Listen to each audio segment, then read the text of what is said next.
What's up guys, Michael here. In this video, we're going to cover the federal interest rate hike once again.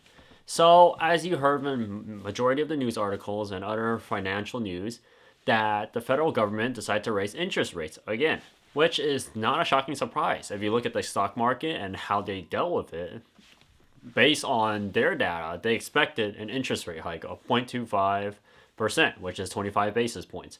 So last month in March, where I did a cover for this video because it's really short, quick and dirty, and keeps you updated on how's the economy doing. So now it's at 5.25%, and now they're expecting for them to pause. And some people saying by next month, they are finally going to pause interest rates, or even this case, they said they're going to start lowering interest rates, which is, personally, I say it's impossible. But first, why they raise interest rates in the first place. And as I mentioned in previous videos, their job is to cut and curb inflation, try to bring it down around 2%. So before inflation starts shooting up, based on the CPI report, if you look at the graph back all the way down to 2020, and right in the start of the pandemic, inflation was basically getting close to 0%, give or take, because they can't calculate for every single data. But it's around between 0 to 2%. After they rolled out all the stimulus checks, the inflation started kicking up. A lot of people had money, started spending. Makes sense. But it got to the point where inflation, when it went up above 2%, they basically, okay, it's not too bad, but it kept going up month by month.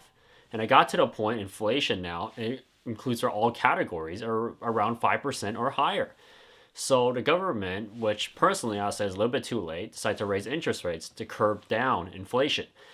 As you can see, this does not affect everybody. It affects only certain sectors are affected by interest rates. If you look at the housing market, that will be closer being affected. If you look at the jobs market, which they're currently trying to curb back, this does not always affect every single type of job in the market. If you look at tech sector, they made an announcement for the 2023 report is they're going to cut back a bunch of jobs, looking over 100,000 jobs, and you look at 20% of their workforce, depending like Twitter, which they did 50% last year, they're planning to cut even more.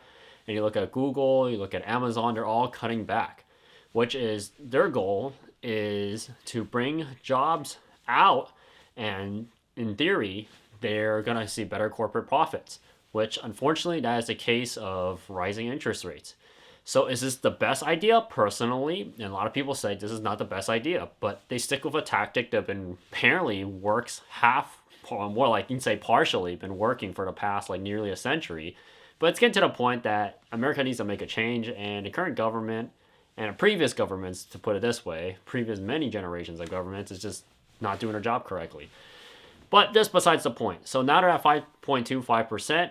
If you look at all inflation of foods and products and services, they're still in really in a high mark. It has went down, but it's not to the point where it's within their expectations. So Jerome Powell says they're not going to pivot, meaning they're going to stop raising interest rates or drop them by 2023. And in most cases, a lot of people say they're probably going to keep stagnant about 5.25%, which within the next month, you can tell whether they're going to pivot or not. Most likely case, they're either going to be stagnant or they're going to raise it up again because they're going to be going based on reports. But the whole point was is you look at wage versus inflation, which is the most important part. Is some people cover it, and when they cover it, the interesting part is the whole goal is to bring inflation down, meaning bring every type of goods and services down, which if you look at it, all the goods and services don't really equal to each other and how it is affected by interest rates. Like homes are different from cars. Cars are different from food. Electricity is different from different types of fuel and how it is transported. And you look at construction, it goes basically to everything. So let's look at the major one that affects most people, foods and goods and services. So you look at food, any products you buy from the store, it has gone up in price, for sure. You buy meats, if you buy eggs, you buy groceries, all went up in price.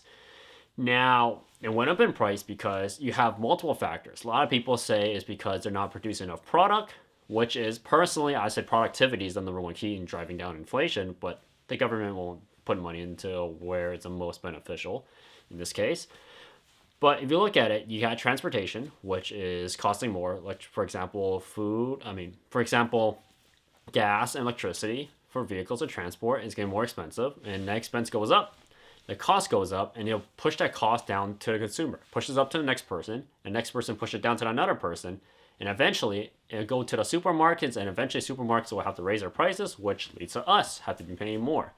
And the reason why is when you see a lot of people saying, please wait, please, we see a lot of people saying, please raise the minimum wage. Right now, the federal government is trying to do the opposite of that. So you see people raising the minimum wage.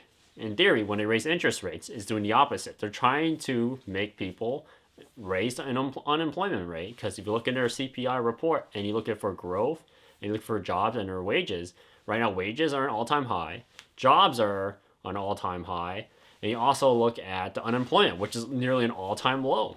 So in this case, they're trying to raise it up, having more unemployment, less people working, and depending how to get their data, which is pretty skeptical.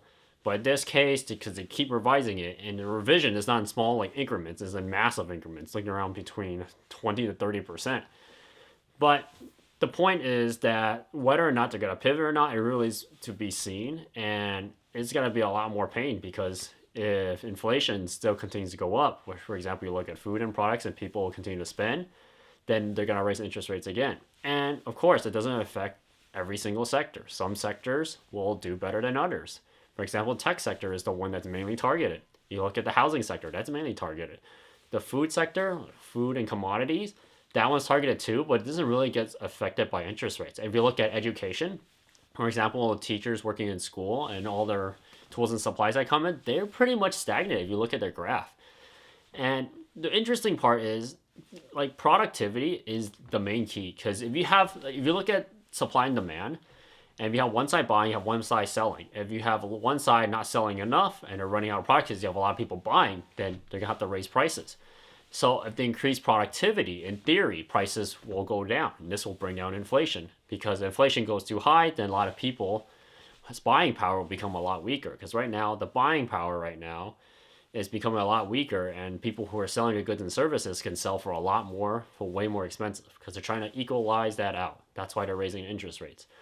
But whether or not they're going to pivot or not, the most important thing you guys came for the video is to understand when they do pivot and when they start pausing interest rates. That's a time to take a look whether or not they're going to start dropping interest rates. They say not by 2023. Most likely they will pause. But basically, I'll give out this monthly report, and you guys should click the subscribe button down below. I'll make it short and dirty. Just explain to you guys whether or not they raise interest rates or they pause. Because if you look at 2008, that's when the most amount of millionaires were created, is when the economy was going down, people started buying in. The people who were really smart and had extra cash on hand started buying their stocks, their bonds, real estate. They start buying in, and once the economy started to stabilize, and that's when everything started skyrocketing. For example, Michael Burry made all his private investors and clients a bunch of money. And that's how he became super popular. And in this case, this is another chance right now. Probably within the next few years is going to end up like what happened in 2008, which a bunch of millionaires are going to be created from this recession.